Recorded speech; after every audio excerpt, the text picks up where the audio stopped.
Hello, everybody. Welcome back to the NBA Front Office Show. We've got a lot of different stories to break down today, including an update on Ben Simmons and a surprising team that is currently in pursuit. Keith Smith joining me as always. Well, I guess not as always. Welcome back, Keith. We didn't get to see you on Thanks, the man. last show, but glad everything sounds like it's going okay, health wise with your daughter and all that. I know a lot of people were asking about it. Got hurt in a soccer tournament, but sounds like she's going to be okay. So that's great news to start off the show with. Yeah, I had could not believe the number of people reached out, whether it's through the comments on the video or people sent emails and tweets and things like that. So very, very much appreciated by the entire Smith family. She's gonna be fine. We have a little goalie in the family, and she dove and made a save and got kicked in the face. Unfortunately, right up here, above her eye. It was a lot of blood, as you can imagine, from any cut on the face, and it looked probably worse than it really was. But she's tough. She's a lot tougher than her dad is, and she's hanging in there. She wanted to go back into the game, and the trainer was like, "Absolutely not. You're not. You're done for the day." And there's only about 5 minutes left. So she had done everything she could to preserve a shutout in a 0-0 tie against a club that is two divisions higher than her own. Wow. So we're pretty proud of her. She had played her best game of the very early season here for us. So yeah. But mostly thank you to everyone who reached out. Could not appreciate that more. It meant a lot. But happy to be back. Everybody's healthy and sound, and I'm ready to talk some hoops. All right. Well, let's jump right into it then. Well, actually, wait. Before we jump into it, we are like on the cusp of hitting Oh yeah, 10,000 subscribers on our YouTube maybe I channel. should miss more shows. So if you are, I don't think that was the key there, Keith. I don't think so But either. if you are not subscribed for some reason you're watching this, make sure you hit that subscribe button. We're going to do an extra live stream once we hit 10,000 just to kind of celebrate. We'll do an AMA. It's going to be a lot of fun. So again, we're almost there, almost to 10,000 subscribers. So if you're not subscribed right now, hit that subscribe button and don't forget to turn on notifications as well. All right. I Now let's offered to do that live stream in a bikini, but Trevor and I decided we didn't want to immediately go back down to like 5,000 subscribers. So I will not subject you. I promise I will not do that. And I promise once we're past COVID, all the hugs to everybody who subscribes that you can get if we meet in person. That's right. Whenever we do a watch party in person or something like that, we There will it have is. to thank everybody who got us to 10,000. All right, let's kick things off with well the big story that's been bouncing around the NBA the entire offseason. Ben Simmons on his way out of the 76ers at some point. It's going to happen. We just don't know when or where just yet, but another team that is interested in him, the Cleveland Cavaliers. And we had heard some whispers about them maybe being involved, but that is something that is now persisting. A little bit odd given that they've already signed a number of bigs, Jarrett Allen getting a bunch of money. They've made a bunch of moves here that wouldn't suggest that they're on the verge of landing Ben Simmons. But then again, if they believe he is a true superstar, you're not going to Mhm. let like Lowry Markkanen stop you from going and getting a Ben Simmons if that move is indeed on the table for the Caps. And in some ways, that might even help you because now you've got a shooter that you put on the floor with him because that's what you have to be able to do is balance out his decided lack of shooting by putting other shooters on the floor. So, yeah, I think it's we have said for a while that a small market team should be the one who goes kind of all in because you're not going to sign an all-star talent like Ben Simmons just on in free agency. It's not going to happen. It's whether you're Cleveland or Minnesota, who continues to be my favorite destination for him and the one I Mm-hmm. think that makes the most sense. But yeah, Mark Stein was the one who had it, so we know that it's really good information. Not that other reporters don't have good stuff, but when Stein is dishing on trade stuff, I think we know it's really solid stuff. So yeah, I think just keep an eye on it, right? And his main thing was they're I forget exactly how he put it. What he says they're pushing hard or continue to be engaged Yeah. or whatever it was. So yeah, it's my guess is, I mean, we're 3 weeks from today. We're recording this on Tuesday the 7th. 3 weeks from today, training camps open around the league. 6 weeks from the season starting.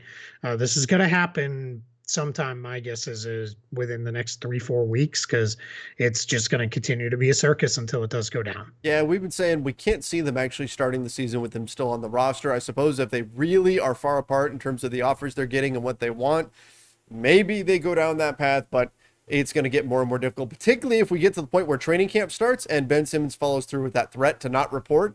Then everything really gets complicated for the 76ers, because then every question is going to be asked for every single player, and it's going to be about Ben Simmons, and that's going to be a situation that the 76ers are not going to want to go through.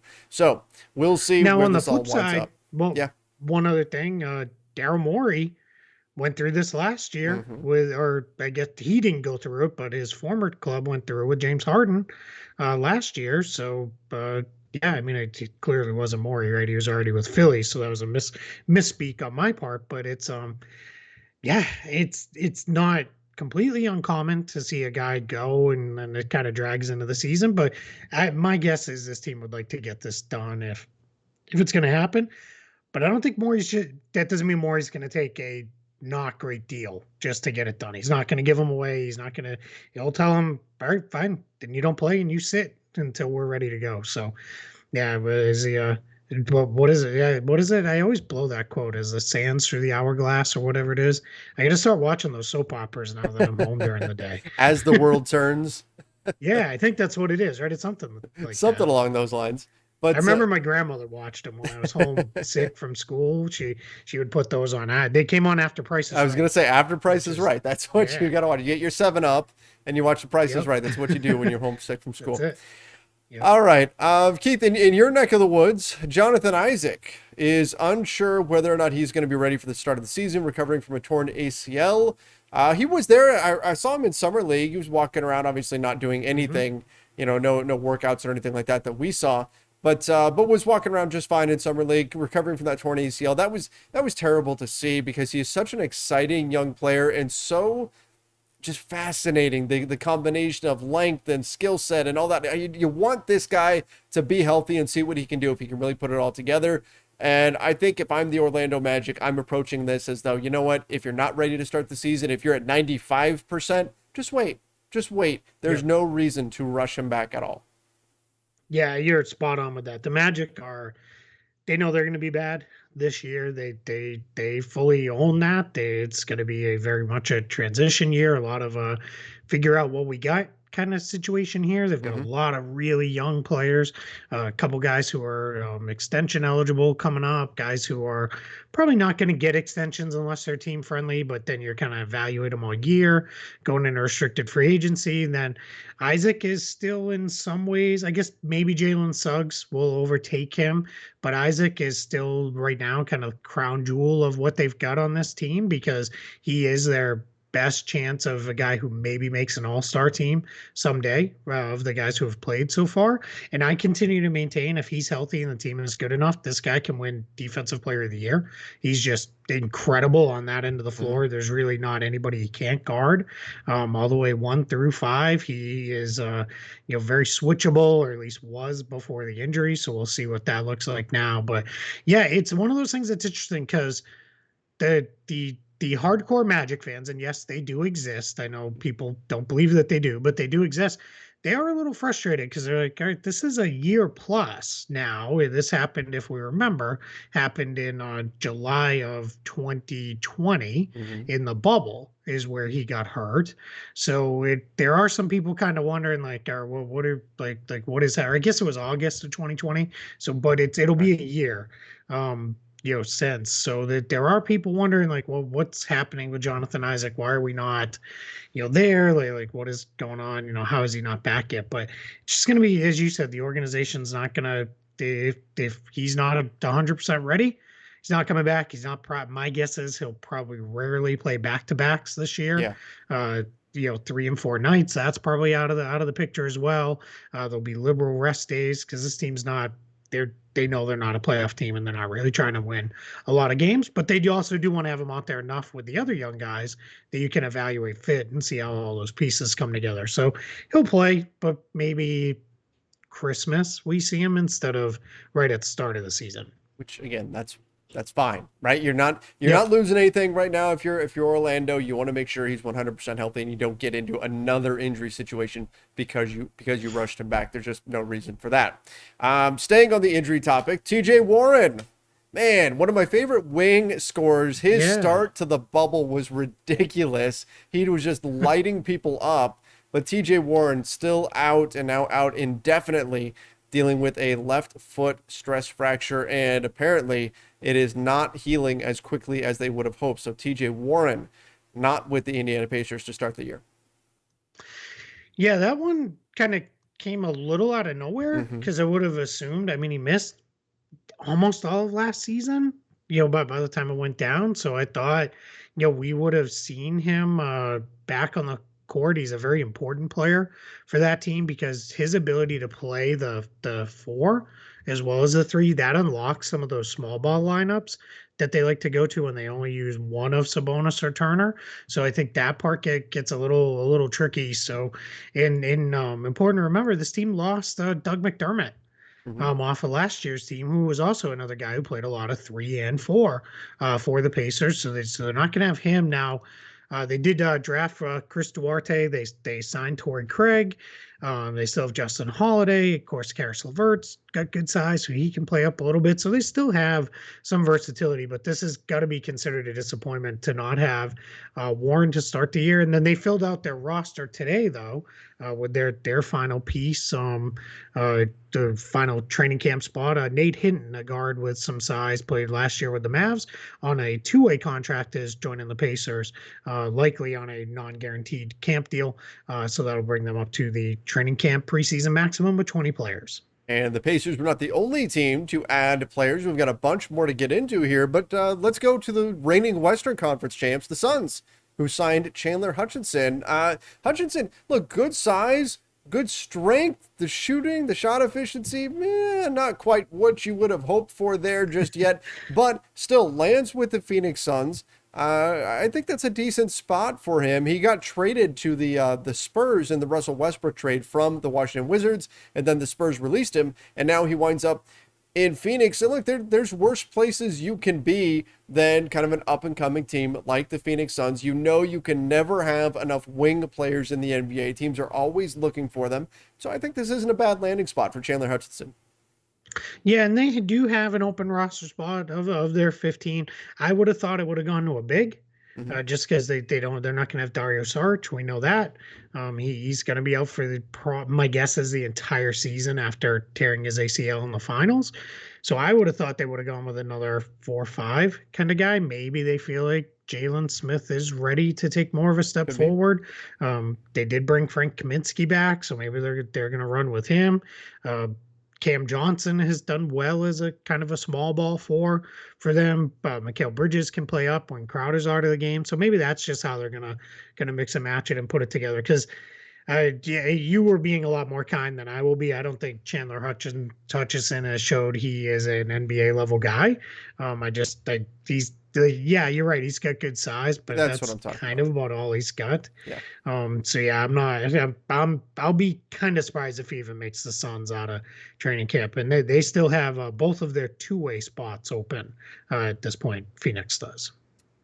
All right. Let's see another move that took place. Well, I guess let's just dive into it. The Bulls did a bunch of stuff. Yeah, The Bulls did a lot of things. So let's start with Alize build out that Johnson. roster. Yep. 2-year, $3.6 million deal with the Bulls after getting waived by the Brooklyn Nets. They did that in order to make room for Paul Millsap, LaMarcus Aldridge coming in as well. What do you think about that signing? Because I think that's a nice one for the Bulls. Yeah, and so let's combine it right with the Yeah. Stanley Johnson signing too, and then Matt Thomas also signed, and then they added Ethan Thompson as well. Thompson's definitely a camp kind of guy Right. for them. They'll look to get him to their G League team.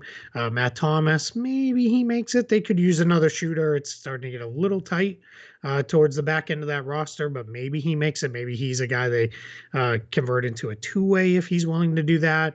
But yeah, Alize Johnson and Stanley Johnson, couple wings with good size. Mm-hmm. I like Alize Johnson more than Stanley Johnson at this Yes. point. He had that 20 point, 21 rebound game last season towards the end of the year for the Nets against the Pacers, who were his former team. So for a guy who's about 6'7", he's got good size and can really bang the boards and do some stuff there. So this is a team that could use a little bit more depth. They could use another guy who's kind of a four-ish coming off their bench, because right now it's kind of Derek Jones Jr. and then Marko Simonovic have that spot. So I like that one. And then Stanley Johnson, he's never quite put it all together. He should be a wing who can really defend and get after it. But it's one of those things where it's just his shot has never come quite along enough to really develop into being that 3-and-D guy. And I wouldn't be surprised if Matt Thomas actually makes the team Yeah. over him, because at least Shooter. Thomas we know is a shooter. Yeah, exactly. This guy can shoot the basketball. Spent some time with the Toronto Raptors last season. Matt Thomas can shoot the ball, and shooting is in demand in the NBA. We talk about how teams want wings; they also want shooting. And if you can hit those outside shots like Thomas can, that gives you a chance to stick on some of these squads. And I guess maybe big picture, that's something we should mention here. Like a lot of the guys that we're talking about, there's no guarantee they're actually going to make the Yeah, team here, right? Like Alize Johnson, okay, got a 2-year deal. Yeah, he's probably sticking around. But a lot of these guys that are coming in, non-guaranteed deals, they're really just training camp invites. We've hit that point of the year where you're getting like Team yeah, X signs this player, but that player's really just coming in to work out with the team, then maybe wind up with the G League squad. And so with some of these exactly. names, don't just assume, oh, this guy is a lock on this team. No, that's not. We're not in that part of free agency right now. Yeah, no, it's pretty rare that Millsap, Aldridge, those ones are different Right. types of things. But any of these guys you're hearing, one, it's rare that they even make the team out of training camp. Two, if they make it, then they have a big impact. That is even more rare. Kind of the guy who I think might be one of the last guys to do it and actually have an impact with his team is Kenrich Williams, Mhm. who's actually been pretty good in his career for both the Pelicans and the Thunder. So that's what you're looking for, is a guy like that, or a guy who maybe shows just enough that then he gets to the G League, he gets a 10-day call up later, something along those lines. So, and that's what the next guy I think we're going to talk about, Trey Scott to Mhm. the Cleveland Cavaliers. He was with the Cavs in summer league, looked better in summer league than I think he did at times in college. He's a 6'8" wing player. He kind of played more as a power forward at Cincinnati in college than he did on the perimeter. He averaged 11.4 points and 10.5 rebounds per game, and just under a block per game, and a 1.5 steals. So kind of an active defensive guy, can do some stuff there. But on this Cavs team, very unlikely he's going to make the team out of camp. Their roster is basically full now, but good camp guy, or maybe a guy that again gets converted into a two-way contract, and he could be there on a two-way at the end, because that's what ends up happening with a lot of these Yeah. guys. They sign, well, when you sign an Exhibit 10 contract, you're going to hear that term used quite a bit. That generally means that there's language in there that allows that player to be converted to a two-way contract, assuming he's eligible. Players have to have 4 years or less of service in the NBA to be eligible. So just something to keep in mind as we roll through some of these names here. And the idea behind the Exhibit 10 contract is to be able to give a player a little bit of incentive to, should they get cut Yep. from the team, which in almost all cases they do.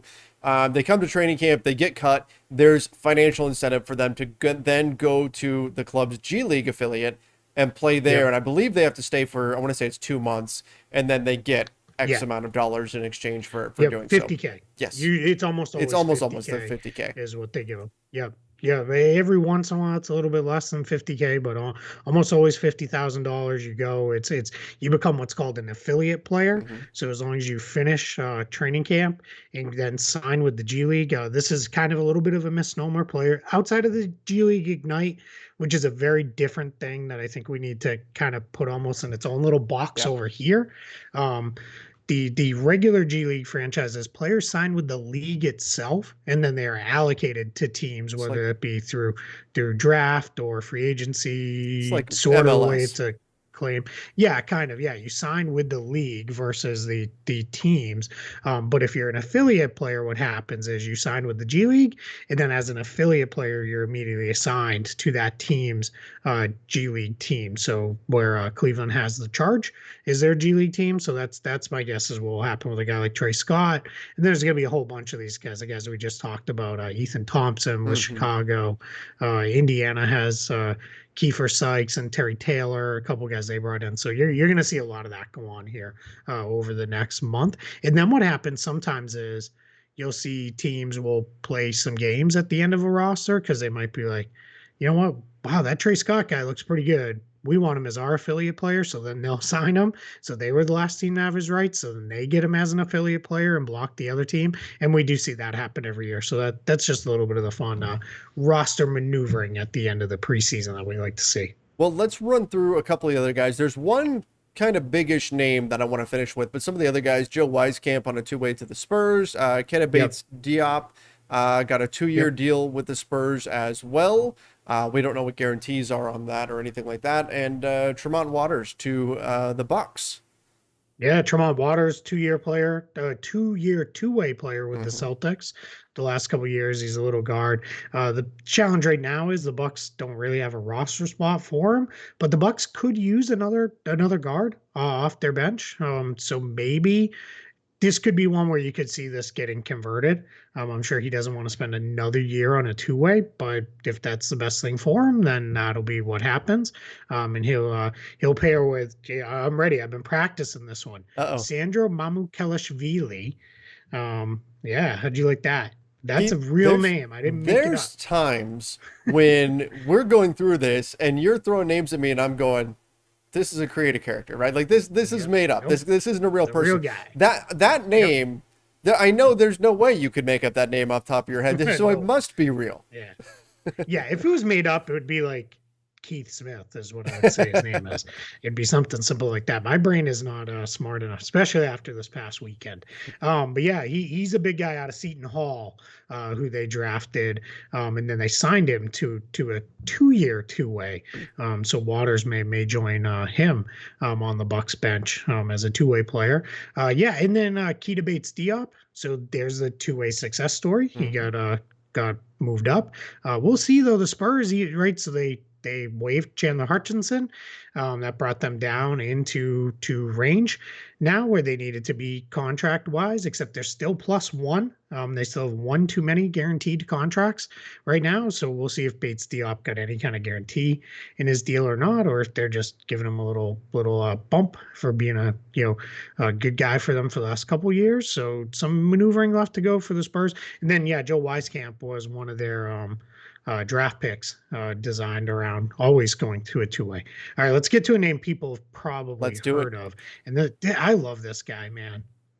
I I Harry just want him to get a chance. Harry Giles. I mean, look, it Yeah. winds up a non-guaranteed deal with the Clippers, and Yep. I don't like. Okay, so the Clippers, you've already got Ivica Zubats, who's there, who's locking down the center position, and most of the time when Zubats was off the floor, they didn't even want to play another center. They wanted to play small. But Harry Giles, there was a point where people saw him as the top prospect, right? The top guy. Yeah. And now here he is on a non-guaranteed deal. He's certainly talented. I would like to see him catch on, even if it is with the Clippers, because I'd hate to see, like, he just had so much potential. People were so excited about him. I want to see him Yep. salvage this thing and figure it out. Yeah, two, if I remember correctly, and I apologize if I'm misspeaking here, but I think he tore his ACLs. I Mhm. think both of them, or he tore the same one twice. I'm fairly confident that he had two torn ACLs before he even got to the NBA. So that's part of why he's never been what people thought he would be. And he got drafted late in the first round. Traded immediately to the Kings, played Mhm. kind of sparingly over 2 years for the Kings, but flashed a little bit. Was with Portland last year, barely played at all. I just looked it up. He only played less than 10 minutes a game and only 38 games total played. So, only 348 minutes altogether. One thing interesting, though, took 23 three-pointers out of his 97 attempts. So that's kind of something to keep an eye on, I guess. There, he's a pretty good passer. The Kings put together a highlight tape of his passing at one point. He's somebody that Celtics fans have wanted for years because he's Yep. very, very close friends with Jason Tatum. They became good buddies from their Duke connection. So people have always been like, "Can we get this guy on the Celtics?" But yeah, now what's interesting with the Clippers, Serge Ibaka back, Hmm. um, Ivica Zubac, as you said, nothing else really for center minutes. Maybe Morris, Batum, maybe Justice Winslow is a super small ball five. Um, but yeah, maybe Giles does break through and make this team because it's if he does, it's just tax money for Steve Ballmer, and they already saved a bunch when they did the Eric Bledsoe trade. So Yeah. maybe that's what they're looking at here is we can afford to bring this guy in now, and I hope he makes it because I think there's potential there because my guess is they're not going to push Ibaka very hard. He didn't even make it through last season. He was hurt Right. by the time we playoffs rolled around. So probably not going to push him hard. Maybe Giles does finally get that chance to break through. A couple other Dukies on that team too, right? I just really noticed that Winslow, Luke Kennard on that Hmm. team. So maybe that's all he needs. He just needs some buddies around. That's what it is. That's all it's going to take. But I think you're right though about Ibaka, and that's something that maybe I wasn't considering enough. That Ibaka, if they try to just bubble wrap him and think, hey, you know what, we're going to need this guy come playoff time. Maybe Yeah. Kawhi comes back by then. That's when we really want to be at our best. And so if that's the approach that you're going to have for the Clippers, you do need some kind of another big that you can throw in there. So perhaps that's an opportunity there, a window opening for Harry Giles, and we'll see if it's something that he can really seize this opportunity. Would be nice to see him stick around. Usually, by the way, guys, usually that's not how this goes. Usually, Yeah. situations like this, we hear in a few weeks, player has been cut by this team, right, or has been waived Yep. by this team. That's usually how this goes. But fingers crossed. Of course, we would like to see him stick around in the NBA. Yeah, absolutely. And then I know a large portion of our audience is crossovers from Lakers Nation. We always Hmm. appreciate you guys. And maybe I'm going to anger them with this, but Oh the Clippers are not going to be terrible no, this year. I think there's this impression out there by some that the Clippers are going to be awful. Um, they don't think they're title contenders this year, not unless Kawhi pulls a miracle in his back earlier than anybody ever expected. And I don't even think they'll be good enough where like he could come, riding in and save them, right at playoff time. Like I don't think they're going to be the seventh seed that makes a run or anything like that. But I still think this team has a chance to be a playoff team when you get down absolutely. to that level. In the let's call it the 6 to 10 range in the West. I think they're right there with those teams, even without Kawhi. I mean, Paul George is still pretty good. They've real NBA players, really kind of 1 through 10, even without Kawhi. So that that goes a long way. I know that that sounds funny to say, but I do think they've got legitimate rotation guys up and down this roster. So I do think there's a chance that they're actually still a good team and maybe make the playoffs outright, not even have to fight through the plan. Keith, you know what this is, and I know this is going to be a complete shocker because we never do this.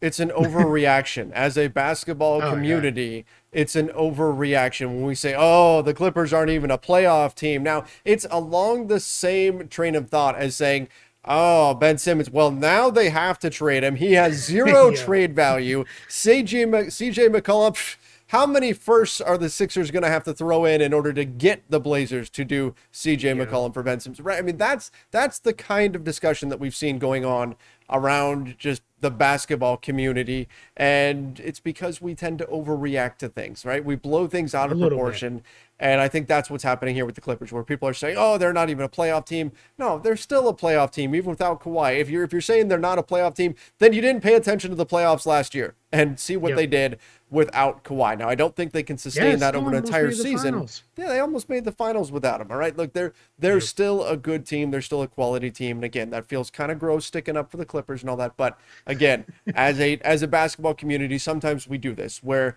we perceive a rise or fall to be far greater than it actually is because Yep. sometimes the middle just isn't quite as exciting.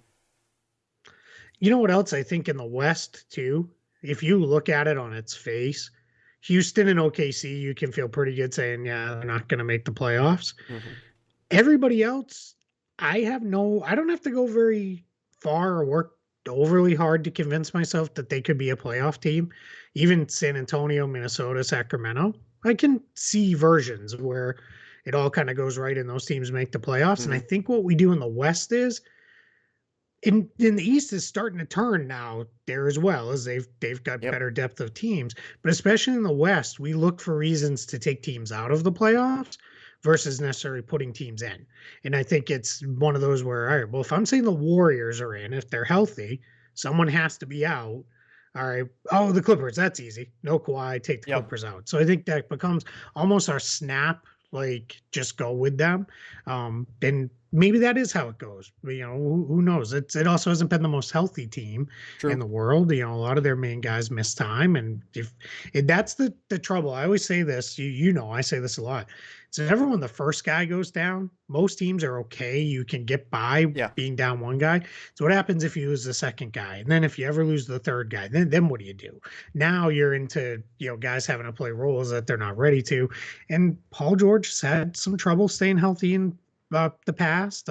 Sometimes when he has to take on more of a shoulder, more of a load, it becomes a little harder for him too. So that's one thing where I just wonder a little bit is this team, is it just going to become too much? And could they be the team where kind of the wheels come off, it all falls apart, and they're looking at it in mid-March and say, yeah, let's just start shutting guys down. It's better if we miss out than push all the way through, and then we'll be back strong in 2022.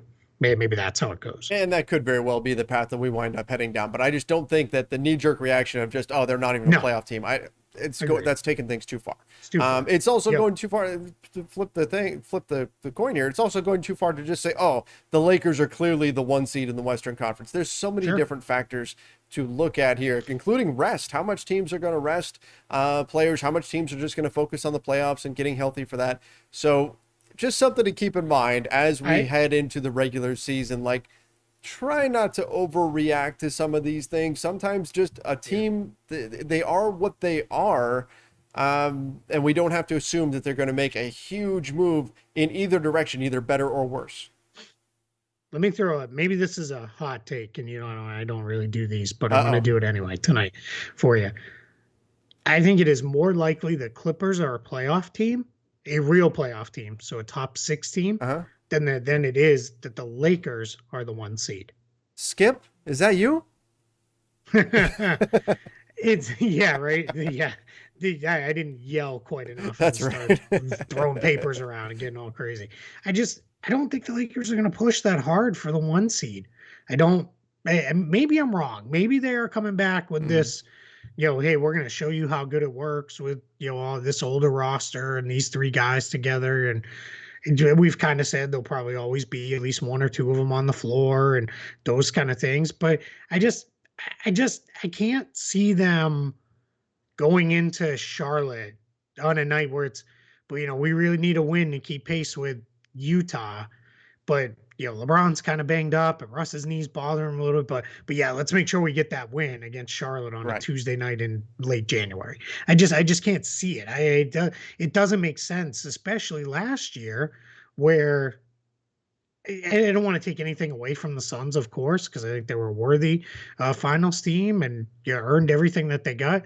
But a big part of the Lakers was just they hit the point of no return with being injured. Yeah. It was like there was too much to overcome, and I think especially at this point, LeBron and AD no, and I bet no one's ever been able to really kind of dial Russ back on that. Mhm. But I think if anybody's gonna, it's gonna be LeBron. He's gonna be like, hey, we don't need you going coast to coast 15 times when we're up 25 on Detroit, on a Sunday night here in December. Like let's chill. You don't need to go crashing into Kelly Olynyk's clumsy ass and hurting yourself. I can just see LeBron just grabbing Russ, put him under his arm, and being like, "Dude, stop diving to the floor. Right? We're up Yeah. 25. There's 3 minutes And left." I could see him saying, "Hey, do you remember when Kelly Olynyk broke Kevin Love and almost That's ruined our right. shot at winning a title? Like, come on, let's be smart here." Or I guess did maybe ruin their shot. Yeah. I don't think anybody's beating that first Warriors team, but I digress. That's another story for another day. And you know what? Coming from the Lakers side, I agree with you. I think that they are not going to push hard for the 1 seed because I don't think they care that much about it. I think they Shouldn't. care Yeah. mostly about being healthy for the playoffs, developing Yep. chemistry along the way, and that's it. If the 1 Yeah, seed they're gonna happens to push be to be sitting a there, if it falls into their lap, great, they'll take yeah. it. But it's not. I don't think if Frank Vogel were to list his primary concerns on the season, his goals of the season, finishing as the 1 seed is nowhere near the top. Yeah, I agree. I think they'll push for home court advantage. They'll Mhm. push to not go in the play in. Just too many things can go wrong Yeah, in the play in. You hit the wrong team and you have a bad night and they have a good night, you're out. I mean, that's kind of the fun of it, right? And that's why we all love the NCAA tournament and gives us a little bit of a taste of that in the NBA without kind of screwing up the whole thing. Because I like the NBA playoffs the way they are. But yeah, I do think it is one of those where yeah, they'll push to be in the top four, but beyond that, I don't think, and I don't think they're gonna have to push very hard to be in the top four. I think they've clearly got more than enough depth and talent to be there. I've been kind of starting to loosely play a little bit with my where do I see teams slotting in a little. We're nowhere close to ready to unveil those yet, but yeah, that's just kind of things that have been floating around a little bit, absolutely. with me as I, with that. So yeah.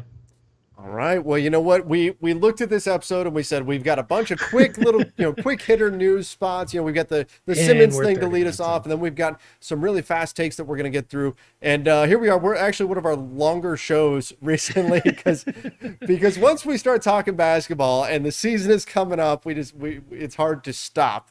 But Because I missed a day. that's I was right. firing That's off what all it these hot is. takes, and my wife and daughter were like, "Would you shut up There- already? Like, we don't want to hear it." Save it for the So show. yeah, yeah.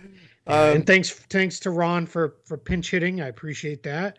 The other day, hopefully he doesn't Wally Pip me here and take me out of the lineup here, or I don't become Wally Pipped as he's the Lou Gehrig in that situation. But yeah, guys, a couple people did ask. We will get back to the review yeah. previews. Hawks and Mavericks are next. We're probably going to record that very soon here. I think now. Tomorrow probably. Knock on wood, barring Knock on any wood, other yes. injury situations here. I think we're both back to normal now with school and work and all Mhm. that stuff, and we'll get back in all that stuff here soon for everybody. So we will get all 30 teams done, even if we have to rapid fire a few at the end. They will be done. We will get there. So be on the lookout for that. And don't forget, everybody, do subscribe right here to the NBA Front Office YouTube channel. If you're listening to the podcast version of this, make sure you follow us, whether you're on, if you're on Spotify, Apple Podcasts, wherever, make sure you follow us and leave us a review as well. We certainly appreciate it. 5 stars. Yes, 5-star is what we are always looking for. And of And course, 10K. that's right, 10,000 10K. followers. So subscribe right here to the NBA Front Office YouTube channel. Make sure you like this video. Till next time, everybody, stay safe and see ya.